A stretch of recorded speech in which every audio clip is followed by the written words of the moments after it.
All right, let's see what goodies we have. Let's see if there's anything new. Modern Horizons 2 is coming out like in 5 weeks? How have I not heard about this? Oh man, Modern Horizons 1 was such a good set. I think I heard they're gonna do like the enemy fetch lands in this. This is gonna be crazy. I gotta get.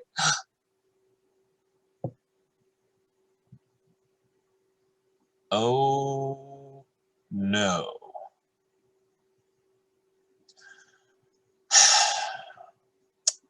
I know what I must do.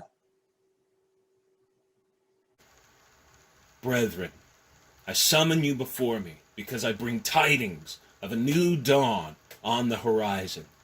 In this darkness of plague and pestilence that engulfs us, a holy ray of light will soon shine forth.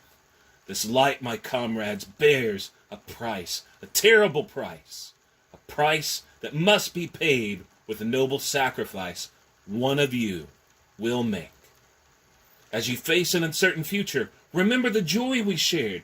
Well, we would have shared if our playgroup wasn't full of degenerates running stacks and infinite combo decks. For he who will make this necessary sacrifice, remember the comforting caress of your card sleeves that you will once again feel in God's great deck box in the sky. Remember that you did not go quietly into the night. You did not vanish without a fight. Magic may have taken our lives, but it will never take our freedom to make financially irresponsible purchasing decisions.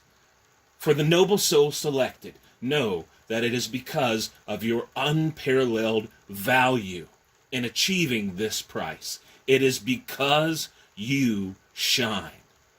And before you move on to the next plane, you shall be immortalized for as long as YouTube servers remain up, that is.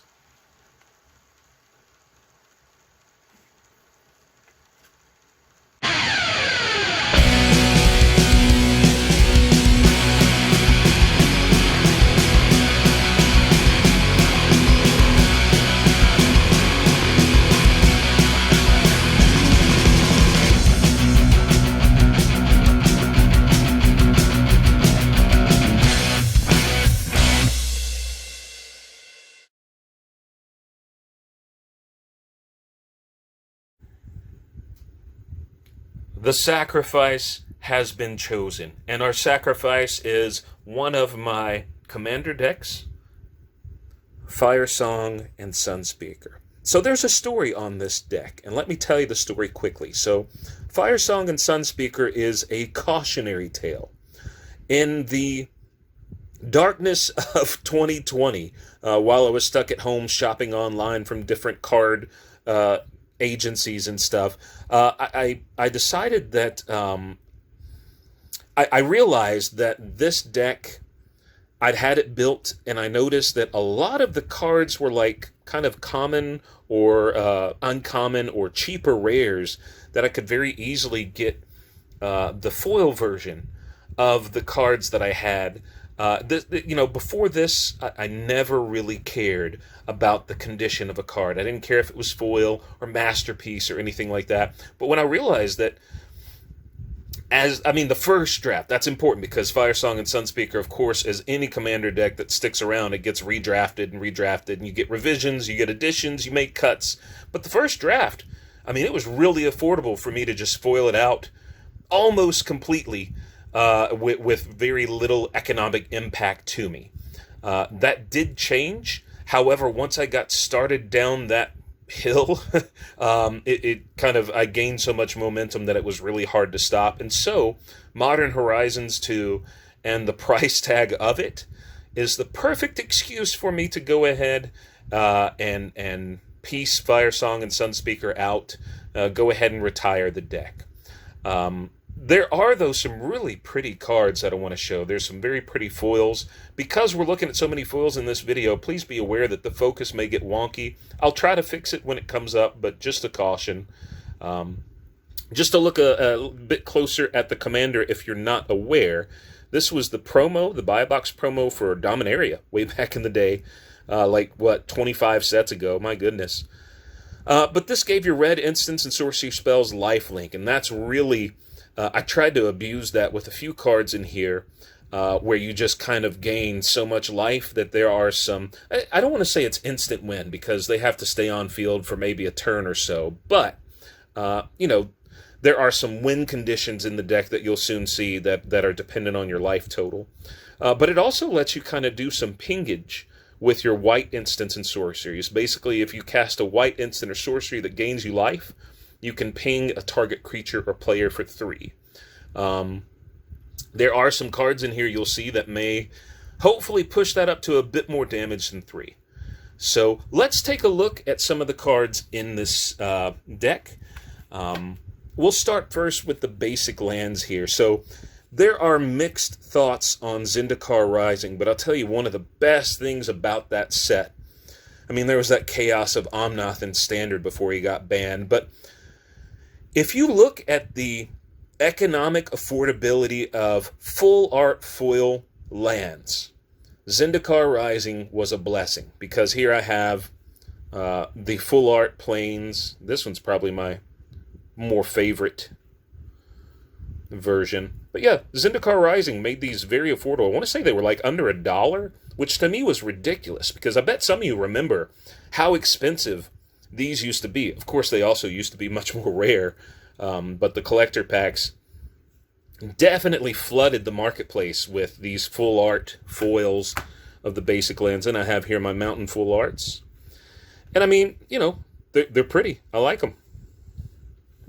We will go next to the non-basic lands, and there are not many. There's a few. We've got here, of course, a Temple of Triumph. There's a showcase version I never upgraded to because, I mean, it's a temple. We also have here Clifftop Retreat. This is Dominaria pre-release, and a pretty card. It's a good card, too. This was my first expedition, I believe is what they call this. But, yeah, I think I picked this up from Card Kingdom. And I thought it was pretty cool. This was about the same cost as just a normal rugged prairie. It wasn't really that much more. So I thought, well, why not? I have here a foil command tower. Thank you so much, Commander Legends. Because before Commander Legends, the foil command tower, I think it was just like a promo card. And it was too much money. Reliquary Tower. This was a promo as well. I got here Spectator Seating.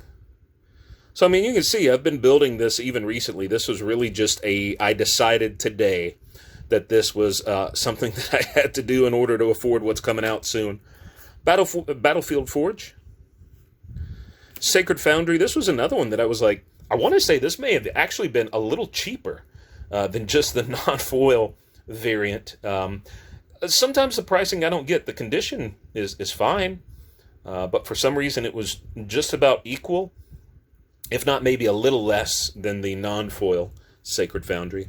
Exotic Orchard. This is one that the foil version of this is ridiculously expensive. So you know what? This is one that I never quite got around to upgrading. We have here Needle Verge. This is one of the Zendikar lands that are really... I can't believe these are as cheap as they are. I really recommend you getting these because I don't see how these won't be staple in the future. Unless they just reprint them to oblivion. Maybe that's what everybody knows will happen. So they're very affordable right now, and they're pretty. And last, we have another one that just is too much for my blood on the foil, Sunbaked Canyon. The lands are kind of boring. We'll get those out of the way. Let's look at the creatures. There's not many. Of course, you've got the commander, but you've also got this fella from Kaladesh. He's a beast. Not Kaladesh, Kaldheim, sorry. Wrong K there. So you've got Torolf, God of Fury. Now, he does have another side that we'll show, but really this is the side I would play. Because this lets you start doing kind of that wheel of pinging. Once you have excess damage, you can just redirect it to other sources. Really awesome if you can get them to fire. The other side, I don't think I'd ever play the other side, but Thor's Hammer, well, basically. And pretty. We have here a Gutter Snipe. I want to say I got this at the local LGS for bringing in a friend. And Gutter Snipe, man, For an uncommon, you will see people panic when gutter snipe hits the field. And I like that because I've never gotten gutter snipe to fire. So, like, I never got to see him kind of like, I guess, machine gun, which people are afraid he does. Just because whenever I've got him on field, he's like almost immediately removed. But yeah, he's a good card. We have here Gisela, who is, I mean, if you can cast her for that casting cost, but boy, if she's out here, she really starts helping that damage mount up quickly, especially with some of those X spells that we'll see later on. We have here, this is one of our cheap jank win conditions. If you can get them, I mean, I don't think I have anything here that lets me cast flash speed. So you're probably wishful thinking that you're going to cast this and it's going to stay on board for a whole turn and your life total will stay at 40 or more. But it never happened for me. Maybe it's happened to somebody. Let me know in the comments if you've gotten kind of the cheap win off of Felidar without flash. If you've cast him and he's like dodge the bullets to your next turn. And then we've got Dualcaster Mage. I pulled this in a different video. It's a good card. In our zooming there we go. All right, that's our creatures, not many. Let's go next to our artifacts of the deck. These there are quite a few of because some of the X spells in here really require a significant amount of ramp in order to kind of fire off. And so I've got here hopefully some ramp to make that happen, to get you some colorless mana that you can pump into that X value. We'll start with what I would argue, this may come up in another video. This is such a good card. If this is not in your commander deck, I would say put it in because look, cast it for 3, right? Put it on field. And then just play the best of whoever is, the other players. Pay 2 to copy their best stuff that they paid 8 for. This card has saved my butt so many times. And a lot of people, I mean, I guess it's played enough that people know what it is, but I still have a lot of people who aren't familiar with Mirage Mirror, and they're kind of shocked when they find that you can just pay 2 to copy any target artifact, creature, enchantment, or land until the end of turn. So, yep, good stuff there. Really recommend it. Mind's Eye is going to give you card draw. You have to pay into it. That's the only thing. But if you can afford to pay into it, this is from Shards. I'm not really sure what that's from. This may be from from the Vault set or something. This card is ridiculous. It's ridiculous to say as well. Al-Hamarat's Archive. It's like you cough up something on that. But the foil is pretty. I like that little laser in the middle, or whatever it is. Probably not a laser. It's probably like, I don't know, Divine Wise Light or something. But boy, you can get some bonkers card draw as well as life gain in this. If you can afford the 5. It is a bit steep on casting cost. Victory Chimes. This card has grown on me. This is from Battle Bond. But basically, you get to untap it each step. So if you have a 4-player game, you can use this sucker for instance like a madman. If you have a deck that plays a lot of instants or flash or things like that, definitely get you a Victory Chimes. Because you can, I mean, the 3 that you have to pay to cast it, you can recoup that in a turn. If you have like a 4-player game with no problems. So, yep, it's a great artifact. At first, I remember thinking it was kind of crummy. I think it was my foil rare in Battle Bond, and I was really disappointed. Dark Steel Plate. You're not going to get better protection, I think, for your commander. And really, this deck does not fire. That's one of the problems with this deck. If you don't have your commander out, it's not happening. The commander has to be on field. And not like frozen or frogified or whatever. It's got to be Firesong and Sunspeaker on field for this thing to stand a chance to win. But if that can happen, and you can get Dark Steel Plate on them, you're usually good to go. That's back from Mirrodin, maybe? Mirrodin Besiege? Primal Amulet, which, since you cast so many instant sorceries, you would get to flip it soon. And then this is going to let you basically, that is pretty. Primal Wellspring here. Going to give you some mana. Oh, and it lets you copy. I forgot about that. I don't get to flip this often, but yeah. If you can use that mana to cast an instant or sorcery, it copies it. So that's pretty awesome. Look at that etching, though, on the sides. That's really cool. Good. Moving on. Next we have Font of Mythos, which is a little too group huggy, but I talked about that in a different video. Still, maybe it'll keep people from killing you right away if you're drawing them 2 cards a turn extra. Gilded Lotus, ramp, of course, to pay into those X values we'll see later. Cosmos Elixir, card draw. Such a good card. I'm curious how this will be in, well, I'd say 3 years, but they'll have that power creep so much by then that really it may not stand much of a chance long term, but I like it. It's grown on me. Sunforger is a great card. If you're a Magic player, there's really no need to explain Sunforger. You can really fetch things to save your butt as they happen. If you're a fan of the Command Zone, I think that you've seen this played to good effect in several games. This has been MVP player in several of their games. Good card. And Hedron Archive, this is going to be just mana. I didn't know till recently. I didn't realize that that's Jace. That's like his chest. I don't know why. I never saw that because it's like, how do you miss it? It's like right there staring at you. But yeah, I didn't realize till recently that's Jace. Looks kind of thick there, though. But Thran Dynamo, this is one of the Relic series. And the foiling on this is weird. Because it's like, let me see if I can get it. It's like layered. Like you can't get the whole thing to shine. It's just going to do it like a line at a time for you. But it's pretty when it shines. Moving on. Howling Mine. This foiling is really cool. Back from M10.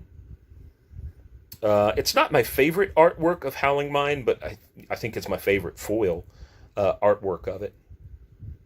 It might be the only foil artwork of it for all I know. And this was one of my recent Commander Legends pulls, Soul Ring. I had the what is it called? From the Vault from the Vault Relic edition, but I decided to retire that one and replace it with this, just because the full art's pretty cool. Moving on. Talisman of Conviction. This is from Modern Horizons 1. I wonder which talismans we'll have in Modern Horizons 2. We'll soon see in 5 weeks. Well, no. I mean, they'll start spoiling it probably next week. Maybe a couple weeks. But yep. Ramp. And Pyromancer's Goggles. This lets you copy. Cool card. Doubling Cube. This is going to be really important for some of the X value spells. Boy, isn't that pretty? But yeah, this one, it took me a while to figure it out. But basically, if you have, I guess you have to have more than 3 mana to get any benefit from this. So you have to pay in 3, and then any extra mana after 3, you double it. So it's a bit like the math on it is very unique. I've not seen it in other Magic cards that I can think of, where it's like you have like kind of a threshold you have to meet. And then once you meet that threshold, it's just gravy train after that. Yep. That will be one to fund Modern Horizons, I'm sure. This is another kind of jank, the Death Star. If there's that player who's been targeting you, you can just kind of picture Alderaan on them and just kind of chuckle as you play it, if it's not countered or whatever. Yeah, Aetherflux Reservoir. This is such a good card for life gain decks because, I mean, Commander especially, life gain, getting your life total past 50, it's really not a problem. Well, most of the time. All right, that is going to be the artifacts. Moving on to, we have some enchantments. We'll go quicker through these. This is one I was able to pull from a mystery booster. It was the only one I was able to get. It was a fun set to open, but yeah. Braid of Fire has that cumulative upkeep that just gives you it's cool. It just keeps each turn. You get more red mana to spend. The timing of when you have to use it, though, is weird. You really have to pay attention to the rules because you have to spend that mana at a very, very specific time, and then it disappears. This is another kind of jank win con, if you can get it to stick around for a turn. At the beginning of your upkeep, if you have 50 or more life, you win the game. It's a cool card. I love the artwork on it. Very Roman Greco, right? Felidar Retreat is just an awesome card. This is just because I don't have many creatures in deck. I thought this could give me some blockers. Ghostly Prison promo. This is, again, trying to discourage people swinging at you, right? They got to pay to swing at you. Land tax, because, you know, red and white aren't really known for their card draw. So land tax helps us with land fixing and stuff like that.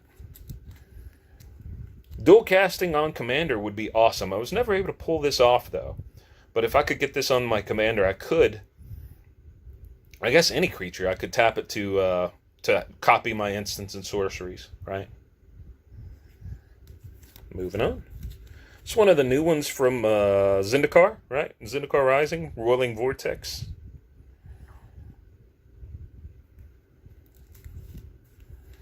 And this is going to be one to hopefully multiply some of those X-value spells, the damage they do. Gratuitous Violence, old foil on that. It is very pretty. But it will be gone. Because old foil is all the rage, and I'm going to take advantage. Smothering Tithe, of course. I mean, come on. This is one where it was like, I got to stop. I can't be blinging out Smothering Tithe. It's already a $50 card, well, a $40 card. I don't need the foil. You know, the regular version is fine enough. And you know they're going to do some full art variant of this soon. I mean, it's coming. Gifted Immortality is great protection because it kind of protects itself, right? I mean, if it dies, you get to bounce it back to your hand. And you just recast it. It's a good card. I like it. Double Vision this is a pipe dream. I mean, really, this is a pipe dream of getting Double Vision out and starting to, like, copy your spells. But, you know, dreams are good sometimes. Just not in Magic.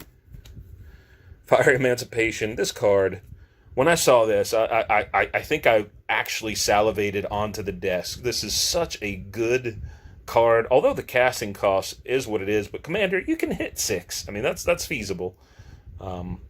Triple damage. And that's any source. If a source you control would deal damage. So this is creatures, this is spell shock, this is anything like that, right? Good stuff. Alright, moving on to... Let's do our sorceries. There are some pretty sorceries in here. Acidic Soil, this is the only printing of this I could find. I don't think they've reprinted it. Let's focus, there we go. Deals 1 damage to each player for each land he or she controls. That's not bad for a 3-drop. Star of Extinction. There are some... I mean, if you could copy this, and there's a couple other cards in here that combo very well with Star of Extinction. But this is kind of another pipe dream card, I think. It doesn't hurt you because, like, it has lifelink. So even though it deals damage to you, you get it right back in the lifelink. I think I got this to trigger one time in game, and like I had a tear in my eye, and then I think I was dead the next turn. So, Blasphemous Act is another one that if you can get it, sometimes it's ridiculous how well it can fire for a turn, and it just deals so much damage, especially if you're playing like a token deck or something. Because keep in mind, this would have lifelink, so you're going to get 13 life from each creature that's killed, right?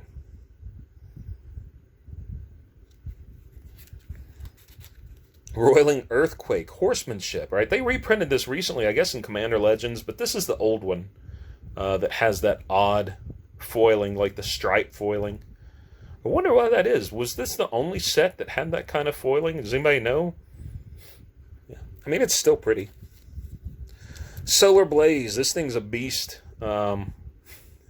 What I like about this is that it does not kill your commander, because your commander is a 4/6, so each creature deals damage to itself equal to its power. That's not going to hurt your Firesong. They'll stick around. Look at this. This is one of my favorite foils. Such a good foiling process. This really kind of shows the standard that Magic is capable of. I mean, Wizards can do well on foiling and not charge premium price for it. This was not premium price. This was 8th edition, a common card in 8th edition. Look at that. It's beautiful, but also upsetting when you think about kind of the current state. Jaya's Immolating Inferno, great card. If you've got 3 other players, just target the 3 players, burn them up. And this is going to be a little ping card to get you some, destroy an artifact, gain some life, and then you get to deal 3 damage if your commander's out. Same thing here. Hopefully draw a card, ping for life. Earthquake, cheap. But it's cool. If it fires, you can clear the board pretty well. Target destruction of artifact or enchantment, because sometimes, if somebody else is playing Smothering Tithe, you gotta get that stuff off. There's only room for one. There's Highlander rules. There can be only one. Finale of Promise. Really, the card is okay, but the artwork to the artwork is really why this is in here. It's the truth. It's a good effect, but I just think it's pretty, and I feel cool if I can get that out on field. I feel like people respect me more. Yeah. Banefire. Look at the foil on this. And it's a good spell, right? It can't be prevented if it's more than 5. So, yeah. You just burn somebody if they're at, 13 life. Burn them for 13. Can't be countered. They're dead. All right.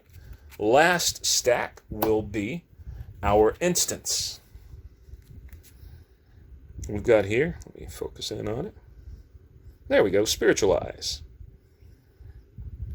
Here it can save you and also let you draw a card and gain you life, right? Whenever target creature deals damage, you gain that much life. Got here some more target removal and life gain. And, if you've got commander out, ping for damage.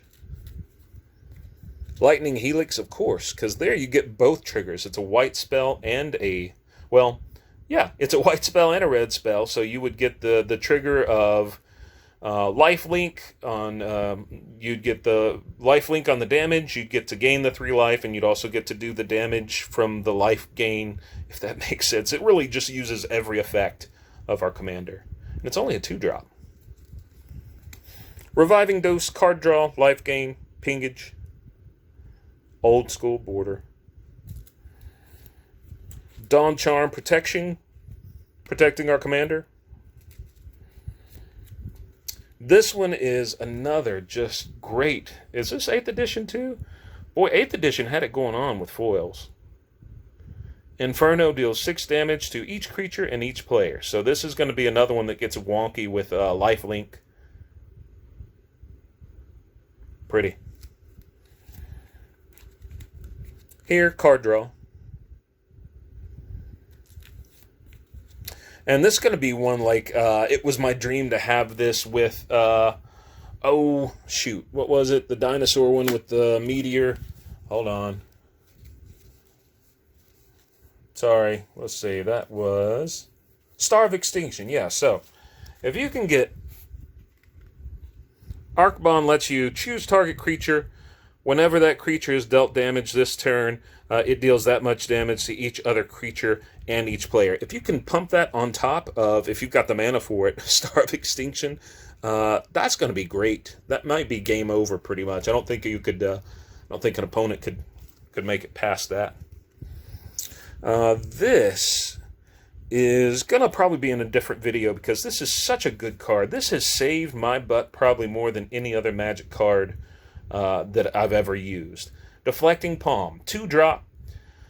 For some reason, people still don't see it coming, and it feels so good because this is multi-purpose. This is like a source of damage of your choice, so it doesn't have to be combat damage. It could be like that stupid spell I can't think of from Hour of Devastation where like you have to, oh, what is it? It's got nicol bolas on it, and you have to like either discard cards or sacrifice things or lose 3 life or something like that.